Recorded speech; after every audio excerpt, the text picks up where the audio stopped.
Okay, well this is an update on this video. So what's happened is I've tried to replace the fuel filter about 3 or 4 years later.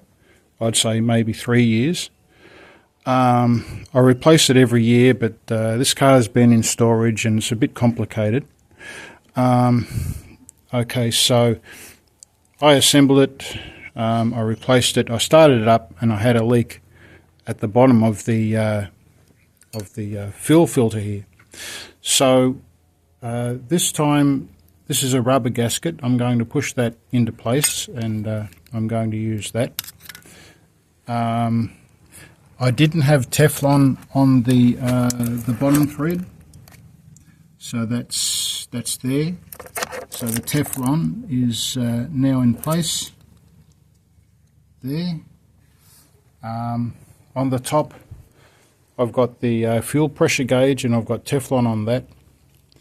And so it's just those things that that needed to be done. So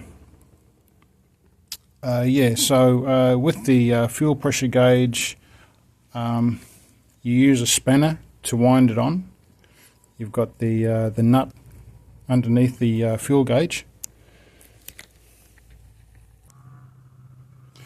Okay, so I'm not very happy with that rubber gasket there. That's on the underneath. That's the top there. It's actually buckled, and I can't get it to sit in place, so that'll be coming out. Okay, so we'll put there's the holder there, the bracket. So it just goes up through there. Just have to make sure you clear the. I'll just realign that. So there's the fuel. Just have to work around that. So I'm just going to just put it on pause. Just a reminder that when you do use Teflon on threads, when you disassemble, just make sure that you scrape all of the Teflon out. You can use one of these types of tools. It's a metallic pick. You can use a wooden pick if you want. Okay, so I have threaded the inlet, the outlet to the engine underneath the filter. I've put that in. I've made sure the Teflon is sitting right. Now I've got these two washers here. One has to go underneath. It's better that these are new. Don't drop them. So one goes there. I'll put the other one here. This is an adapter I've made and an extension so I can fit a fuel pressure gauge. I think I got this on Amazon. So I'm just going to try to put this through while I'm videoing. It's not going through the bottom washer. Okay, I'll just salvage that. Okay, there it is there. So I'll just give that a clean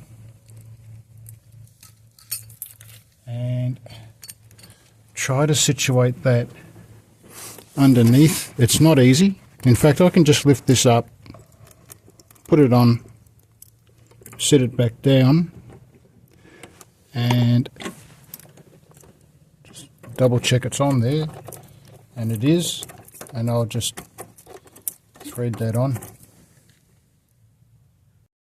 This time I am using the thinner Teflon. So that's the stuff I was using. It's a little bit thicker. I'm using the thinner, so it should wind up in the threads a bit more. But you do, of course, have to put more. You have to go around more around the thread with the thinner Teflon. Just a tip: if you center, you've got two areas, two threads where you can put two screws here. If you center your spanner directly over the top, then you can do the bottom nut up as well as undo it, so that makes things easier. Okay, so we're going to do up the top nut. For my extension and the banjo bolt there, I do have an extension. You may not need that if yours is stock standard. So we've got our spanner here holding the bottom of the filter, so it should stay in place.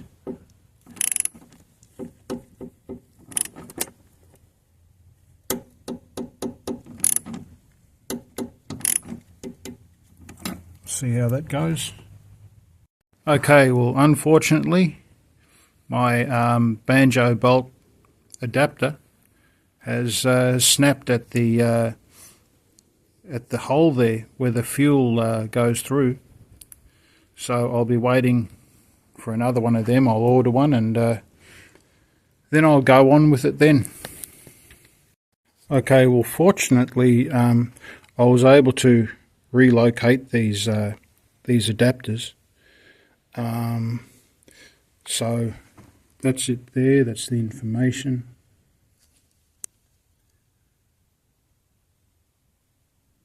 So I've got two this time, so next time I can just continue on with my work. So that's all of it there. It comes with this sideways adaptation. So I remove that and I've got this extension that goes in. And then my fuel pressure gauge gets screwed into the extension adapter. One interesting observation is the size of the hole. So it looks as if it could be big enough, but it doesn't look as if it's as big as the original from about 3 years ago. They did luckily come with these new washers. I like to use new washers. So let's assemble it all. Okay, I get it now. So the reason that this hole is that size is because these have been returned and there's been complaints because of the banjo bolt snapping. So for strength for this area here, they've made this as small as they can, see. So that's about as small as they can make it while the engine will still run and still perform. That's my guess. Let's find out. But anyway, the adapter is installed. I haven't done it up too much because this is a bit porous, this metal. So let's go with something like that. Put that other washer there and hope that it doesn't go on an expedition anywhere. It's not really going my way.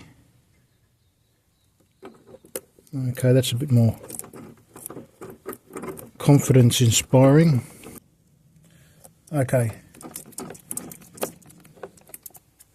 As I tighten it, I'll have to make sure that this stays over on that point there. The lock-in metal tabs on either side do strike it up to halfway, which is about as tall as they need to be up on either side. So let's try and get a torque wrench onto it. Okay, we're going to go with 50 foot-pounds. So this will be 50 foot-pounds.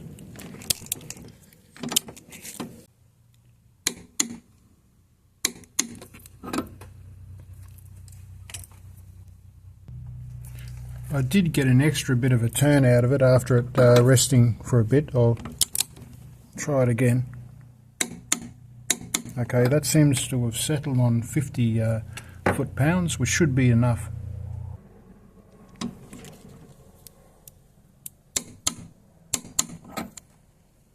Okay, just pointing out that this it's stopping from turning by using this spanner here.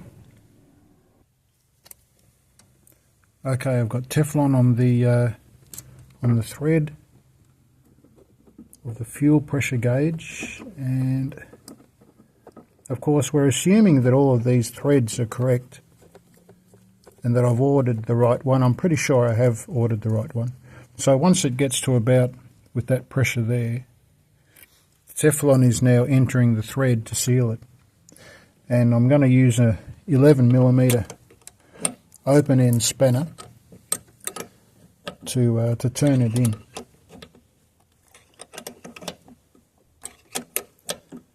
Okay, it's starting to get there now.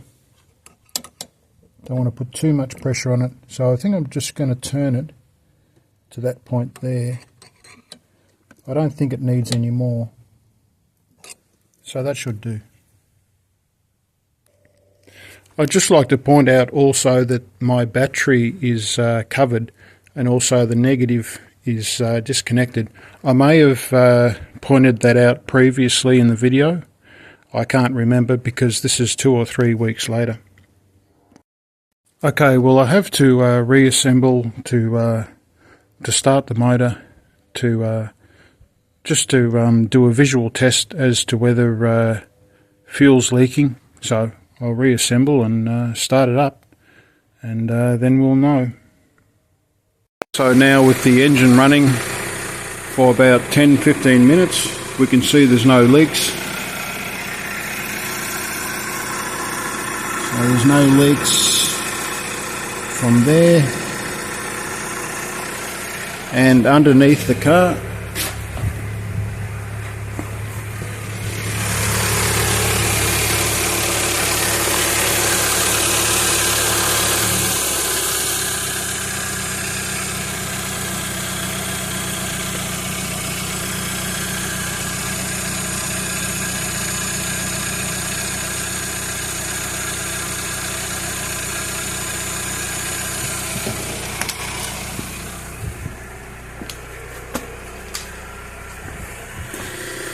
Okay,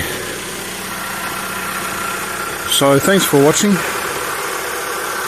It didn't go all that smoothly, I know, but I film it all, the complications and the jobs that go along smoothly. Thanks for watching. Please like and subscribe.